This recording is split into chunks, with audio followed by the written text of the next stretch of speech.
So just super quick roundup as to kind of who Bold Voices are and what we do. Um, we are an organization that works specifically with school communities to help them recognize and tackle cultures of gender inequality and gender-based violence. And myself, my role is to lead on the facilitation and training side of things. So I'm the person who's out every day working with young people in schools, delivering talks, delivering workshops. I work alongside our education team to develop new content in line with kind of different issues that are arising or different new language that's coming up, different kind of pop culture references, things like that. And I also train our new facilitators to be able to deliver in different and complicated and kind of nuanced settings, whether that be kind of faith settings or kind of different sectors of the education kind of system. Um, I wanted to share a little bit about our education first before I get started talking about collaboration and how kind of what collaboration means for Bold Voices. Um, so I'm going to spend a couple minutes giving you all an insight into how we frame the conversation about sexual violence. I'll do that in a second, but first I just wanted to kind of talk a little bit about what we do and kind of our impact, if that is okay to share. So, our main tool for transformation is talking. It's conversation, and that's how my kind of background in linguistics was randomly really handy when it came to tackling gender-based violence, and found that actually, although my academic background was not in social studies or in gender studies or anything like that, my skill was kind of randomly more rare, and it was in facilitating spaces where people who with different backgrounds, different upbringings, different ideas can come together and talk about typically divisive and polarizing content. And that content was all around kind of sexual violence, gender-based violence, but actually the conversations we have more day to day are about gender stereotypes, what we expect of boys, what we expect from girls, what language do we use when boys don't quite do what we expect of them, same with girls as well. How do we kind of exclude trans and non-binary people from conversations? All of these types of day-to-day things that create the foundation of the culture. And I'll explain what I mean by culture in a second. So we encourage young people to talk and we model to them how to have conversations where they are led by curiosity, genuinely trying to understand what each other are thinking, what each other has experienced. When I first entered the space as a facilitator, I found that young people very quickly got into debate discourse. So they would get into a conversation with the intention to win. And that would drive their method of communication. So instead of listening with the intention to try and connect and see if there's a relatable element of what the person was saying, they would listen with the intention of picking up loopholes and kind of diminishing the other person's argument in order to leave that conversation with kind of more pride, I guess, or to not look weaker. And I realized that actually it was the way of talking that was holding people back, not necessarily what they were saying, because we're always going to have different opinions to each other. But the more we can create spaces where people feel like finding connection is not a loss and it doesn't make your point look weaker, instead, it's actually the point, the better and more fruitful conversations and more impactful conversations that we can have. So I've done a lot of work on reframing why we are talking and being really transparent with young people about that, really bringing that to the forefront and being like, look, what's just happened, guys. Look how you've just been talking to each other. In terms of our impact, last academic year, we worked with almost 45,000 pupils, staff, and parents across the UK and a little bit beyond. We were lucky to do some work in Europe as well. It's not every day we're in a gorgeous beach saying that we're tackling gender-based violence on the beach. It's just perks of the job sometimes, but it was wonderful. So we did some traveling as well in some international schools. And this is just a small kind of quote that some pupils gave us as feedback if you want to read over that, but I won't dwell too much on it. So I've been addressing this idea of a culture and what this culture kind of looks like. And I want to share with you this is really the crux of our education. This is the academic theory from which we created our workshops. And actually, a lot of our talks are kind of based off of this idea as well. In fact, all of our talks are based off of this idea. They just look different and are scaled based on the age of the pupils we're talking about. At Bold Voices, our approach to tackling sexual violence is to understand or to frame sexual violence as not isolated incidences. So instead of thinking that sexual violence is an inevitable kind of bad thing that is going to happen because there's always going to be bad people out here who do bad things, it's trying to understand, is there a wider culture which is creating a foundation from within which sexual violence becomes inevitable? So, what are these stereotypes that set up a gendered power dynamic? How do we continuously learn and absorb these stereotypes in the media and on our TikTok for you pages, from our teachers and how they talk to us, from our parents, from the education system? How do we kind of monitor each other's behavior and really kind of shame each other for not fitting into these stereotypes? We look at how there are layers to this problem. That top layer that you can see is the layer that, yes, is the thing we're trying to stop, but it's actually the layer that most people agree is bad. So we don't focus too much in our workshops on that top layer. We teach young people what these experiences are. We give them the language to recognize whether these things have happened to them or not before. But the vast majority of the conversations we have at Bold Voices are unpacking and exploring those three layers underneath, the impact of that culture, because those are the things that young people do every day. And those are the things that they don't feel necessarily defensive about because you're not accusing them of causing harm by talking about how they interact with those stereotypes or these attitudes or these structures. Everybody obviously gets defensive at the top layer because that is harmful objectively. The other layers, it's about understanding how they can connect together. It's not about proving that each one of these things on its own is terrible. It's about understanding how they are all causes and consequences of each other and how they all are happening at once and therefore creating a culture of sexual harm. So this is the kind of foundation of our education, and all of our workshops and our talks are, like I said, focused in on this somehow. The point of it is to equip young people with the knowledge to get them to understand that the little things they do day to day are connected to experiences of sexual violence in some way. So it's supposed to kind of harness some responsibility and accountability amongst everybody, regardless of who you are, regardless of your gender. Everybody partakes in a part of this pyramid in some way. So it's the idea of like shared accountability. So firstly, I work with school communities. I don't know how many people work with schools here, but it can be difficult. Schools are extremely stretched for time, resource, energy, honestly, and my heart goes out to all kind of staff, regardless of what your role is. It's a lot. It's the trenches. But trying to make our work as kind of what's it called? As tailored as possible is a really, really important process for what we do. The first thing we try and do is position our expertise.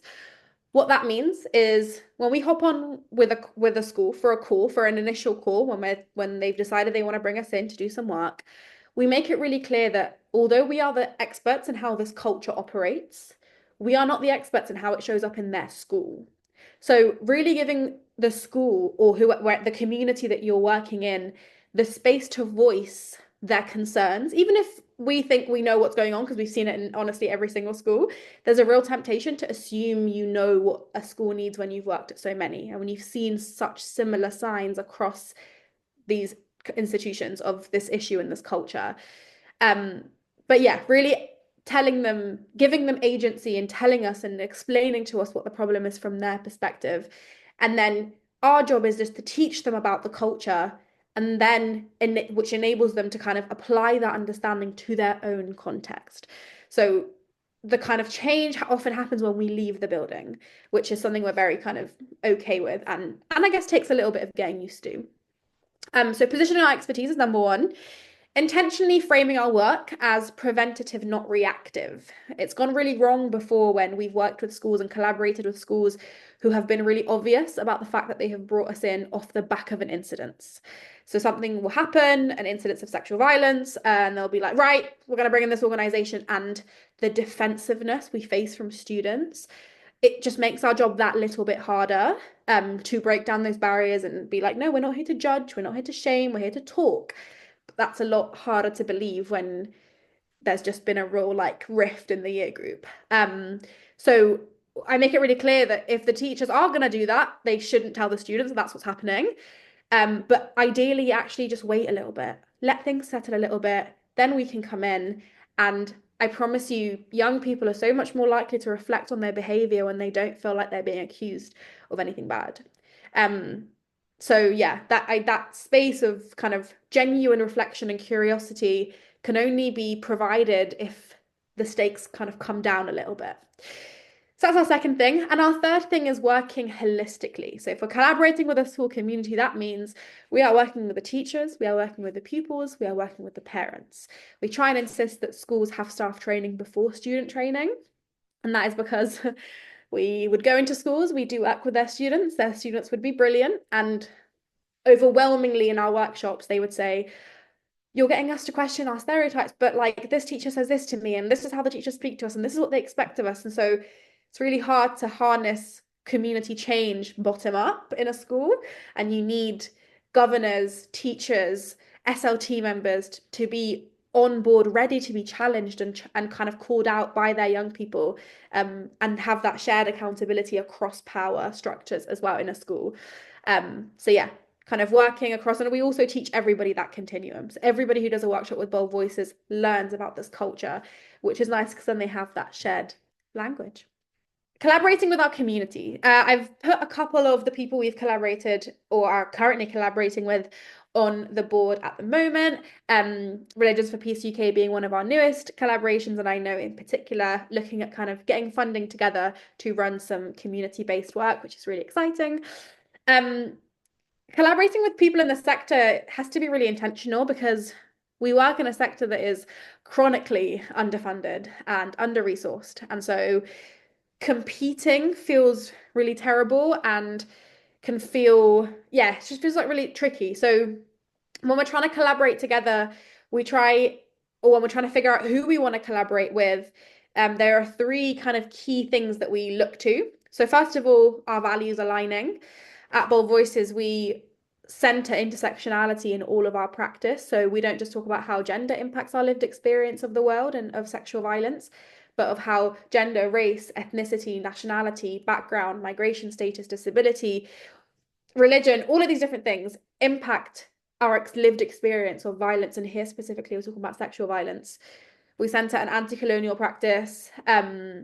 All of these kind of, whether that's in our facilitator team, kind of representing a very varied and diverse lived experience background, or whether it's in literally the content that we teach as well. So we use scenarios and on all of these different things to get young people thinking beyond their personal experience.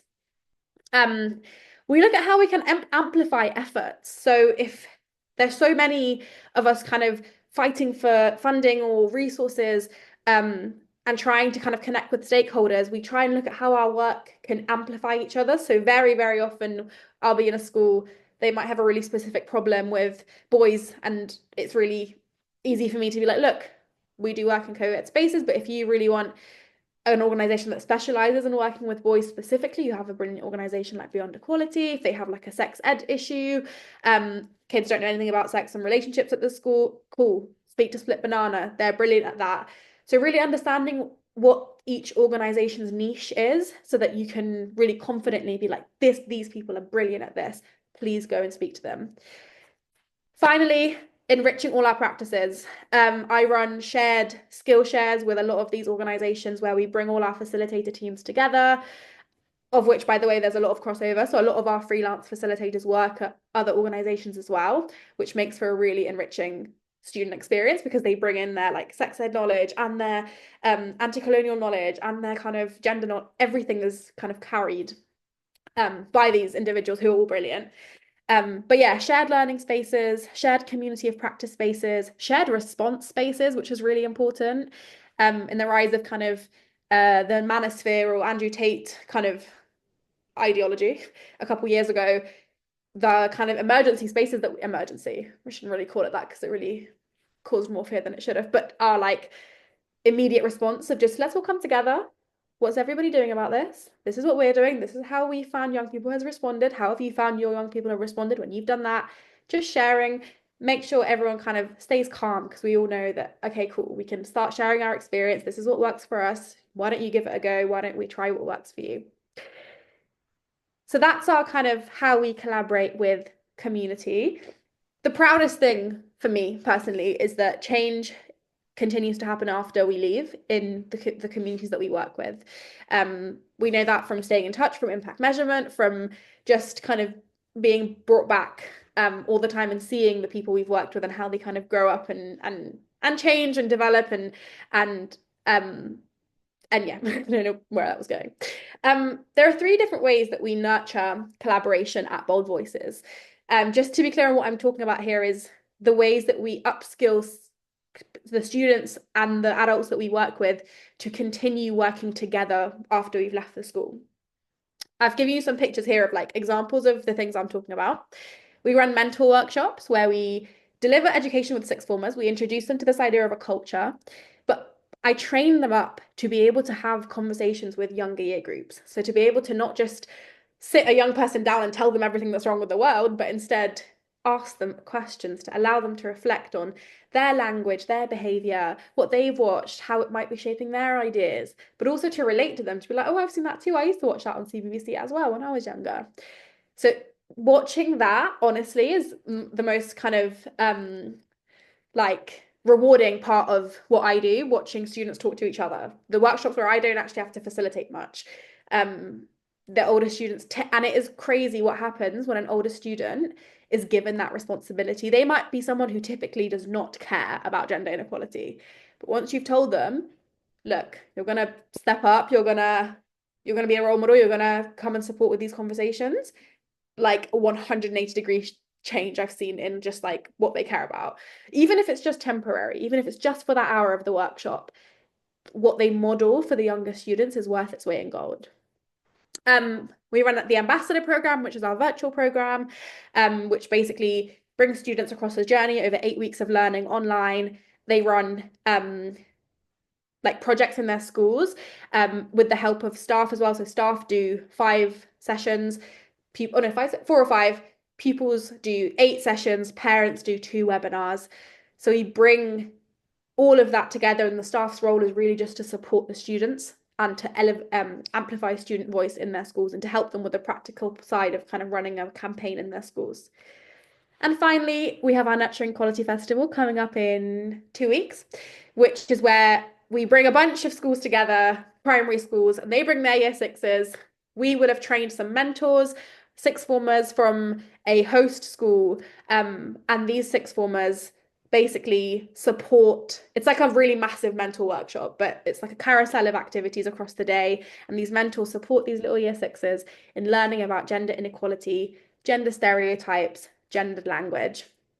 So yeah, we like to collaborate with other people externally, but really our work inherently nurtures collaboration amongst our stakeholders and people we work with.